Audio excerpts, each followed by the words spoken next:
कोई भी हो सकता है, चाहे वो कोई आम आदमी हो या फिर कोई बड़ी हस्ती। लेकिन कभी कभी इन स्कैम करने वालों के निशाने पर ऐसे लोग भी होते हैं जो कि वाकई में अपनी जिंदगी में काफी अकेले हैं और किसी का ना साथ चाहते हैं। कुछ ऐसा ही हुआ था लीसा के साथ। जब लीसा 68 साल की थी तो उसने अपने पति को खो दिया और उसे पैंडेमिक के शुरुआत में ना जिंदगी में बहुत ज्यादा अकेलापन महसूस हुआ। लीसा पहले एक नर्स के तौर पर काम करती थी और ऐसे ही लॉकडाउन के समय उसने इंटरनेट का सहारा लिया अपने जैसे लोगों को खोजने में जो कि अपने किसी चाहने वाले को खो चुके हैं। लेकिन उसको सिर्फ मिले स्कैम करने वाले लोग। जैसे ही लोगों को पता चला कि वो एक नर्स हुआ करती थी और उसके पास पैसा है तो वो उससे दोस्ती करते थे और उसका विश्वास पाने के बाद उससे पैसों की डिमांड करने लग जाते थे। धीरे धीरे लीसा एक बहुत बड़े साइबर क्राइम के जाल में फंस गई।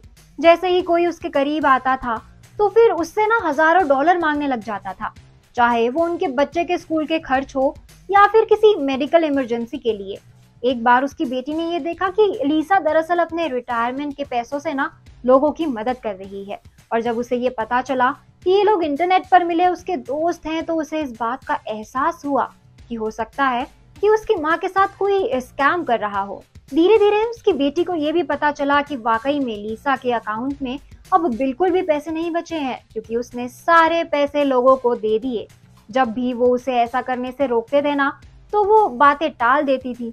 धीरे धीरे उसकी बेटी को लगा कि वाकई में उसके पिता की मौत के बाद उसकी माँ भी ना उससे दूर जा रही है और उसे समझ नहीं आ रहा था कि वो अपनी माँ की कैसे मदद कर सकती है। एक बार लीसा की एक जोशुआ नाम के लड़के से ना बातचीत शुरू हुई। शुरुआत में उनकी दोस्ती हुई और धीरे धीरे उनके बीच में प्यार उमड़ पड़ा। लेकिन जोशुआ ने ना कुछ समय बाद उसे बताया कि दरअसल उसके बेटे को ना एक बहुत बड़ा खतरा है और उससे $800 मांगे।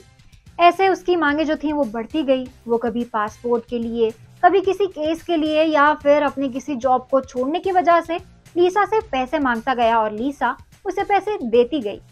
जैसे ही लीसा के बेटे को इसका पता चला तो उसने जोशुआ के बारे में ना पता लगाया और ये पता चला कि जोशुआ वाकई में एक कॉलेज जाता हुआ लड़का था जो कि एक उम्र में बड़े आदमी का रोल निभाकर लीसा को लूटने की कोशिश कर रहा था। ऐसे ही चक्कर में लीसा ने अपने सारे रिटायरमेंट के पैसे गवा दिए। तो क्या लगता है आपको, क्या प्यार के चक्कर में पैसे लुटाने की ही कोई कहानी हो सकती है हेरा फेरी 3 की स्टोरी? हमें कमेंट करके जरूर बताएं।